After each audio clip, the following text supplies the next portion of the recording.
أعوذ بالله من الشيطان الرجيم. بسم الله الرحمن الرحيم. لا أقسم بيوم القيامة لا أقسم بيوم القيامة ولا أقسم بالنفس اللوامة. أيحسب الإنسان أن لن نجمع عظامه بلى قادرين على أن نسوي بنانه بل يريد الإنسان ليفجر أمامه يسأل أيان يوم القيامة فإذا برق البصر وخسف القمر وجمع الشمس والقمر يقول الإنسان يومئذ أين المفر كلا لا وزر إلى ربك يومئذ المستقر ينبأ الإنسان يومئذ بما قدم وأخر بل الإنسان على نفسه بصيرة ولو ألقى معاذيره لا تحرك به لسانك لتعجل به إن علينا جمعه وقرآنه فإذا قرأناه فاتبع قرآنه ثم إن علينا بيانه كلا بل يحبون العاجلة ويذرون الآخرة وجوه يومئذ ناظرة إلى ربها ناظرة ووجوه يومئذ باسرة تظن أن يفعل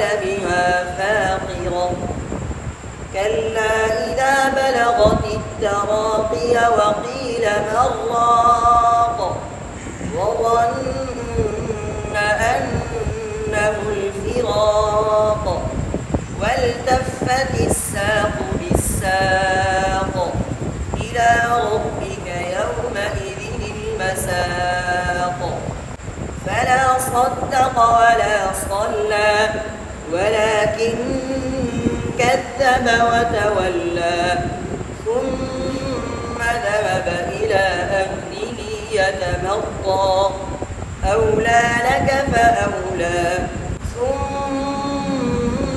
أولى لك فأولى أيحسب الإنسان أن يترك سدى ألم يك نطفة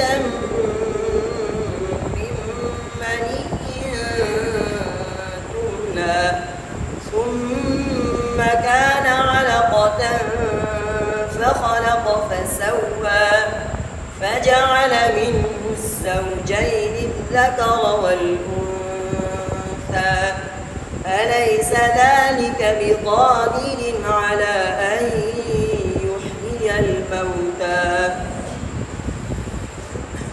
सूरह क़ियामा क़िराअत इब्न कसीर में इतने बड़ी इनके दो रावी है पहले रावी बस्सी है दूसरे कबूल है ला उक़सिमु इन्होंने दो तरीक़े से पढ़ा एक में हमज़ा के बग़ैर पढ़ा ला उक़सिमु दूसरा इन्होंने पढ़ा ला उक़सिमु बस्सी के लिए दोनों वजूह है लेकिन बग़ैर अलिफ वाला वजूह वो ज़्यादा बेहतर है और कबूल के लिए ला उक़सिमु अलिफ के साथ बात समझ में आ रही है। दूसरी बात ये कि इसमें मद्द मुनफ़सिल नहीं है यानी दोनों रावियों के लिए मद्द मुनफ़सिल में कसर है तो इस वजह से अगर इसमें अलिफ पढ़ेंगे तब भी कसर करेंगे और बसी अगर अलिफ नहीं पढ़ते हैं तो फिर तो उसमें बिल्कुल जो है ना अलिफ रहेगी ला उक़सिमु बात समझ में आ रही है। इसी तरह इसमें जो है ना गाने में वला उक़सिमु के अंदर भी मद्द मुनफ़सिल है मद्द मुनफ़सिल में कसर है। इसी तरह अयहसिबु ये باب حسب یحسب مضارع مقصور العین، یعنی سین کے کسرے کے ساتھ دونوں راویوں کے لیے ہے، پورے قرات کے لیے ہے۔ اسی طرح قرآن تینوں جگہ قرآن، یہ میں نے آپ کو بتایا تھا، اس میں نقل حرکت کرتے ہیں۔ یہ قرآن کا کلمہ جہاں بھی قرآن کریم میں آئے گا یہ دونوں راویوں کے لیے اس میں نقل حرکت ہے، یعنی قرات ابن کثیر کے لیے قرآن کو قرآن پڑھتے ہیں، یہاں سمجھ آ رہی ہے۔ اسی طرح بل یحبون اور ویذرون کی یا کے ساتھ ہیں جب ہم مذکر غائب کے صیغوں کے ساتھ، یہاں سمجھ آ رہی ہے، تا کے ساتھ نہیں ہے۔ کلا اذا بلغت التراقی، کلا کے اندر مد منفصل ہے، مد منفصل میں دونوں راویوں کے لیے قصر ہے، اور راگ میں سکتہ نہیں ہے، جب سکتہ نہیں ہوگا تو را کا نون کا را میں ادغام ہوگا، نون کا را میں ادغام ہوگا، بات سمجھ میں آ رہی ہے۔ اچھا یہ ادغام جو ہے نا کیا نام ہے، اس کو متقاربین کہتے ہیں، لیکن اس کی تھوڑی وضاحت آپ کو کروں۔ حفظ کے اندر بھی یا تمام جو ہے نا کیا نام ہے قراءات کے اندر جو ہے نا کیا نام ہے ہم نے مخارج پڑھے ہیں 17 مخارج۔ امام خلیل کے نزدیک کتنے مخارج ہیں؟ 17۔ تو انہوں نے 17 مخارج جو انہوں نے ذکر کیے ہیں، ایک تو جو ہے نا کیا نام ہے جوفدان کا مخرج الگ ذکر کیا ہے، پھر لام نون را کا مخرج الگ انہوں نے ذکر کیا، صحیح ہے۔ امام سیبوی کے نزدیک 16 ہے، جوفدان نہیں ہے، باقی نون لام را کا الگ مخرج ہے، لیکن امام فرہ کے نزدیک لام نون را کا مخرج ایک ہے۔ تو امام فرہ کے نزدیک یہاں پر جو ہے نا ادغام متجانسین ہوتا ہے، کیا ہوتا ہے؟ بات سمجھ میں آ رہی ہے۔ ادغام جو ہے نا کیا نام ہے امام خلیل اور امام سیبوی کے نزدیک کون سے ادغام ہے؟ یہ متقاربین ہے، بات سمجھ میں آ رہی ہے، یعنی وہ قریب المخرج ہے۔ اور جو ہے نا کیا نام ہے امام فرہ کے نزدیک ادغام متجانسین ہے، کیوں؟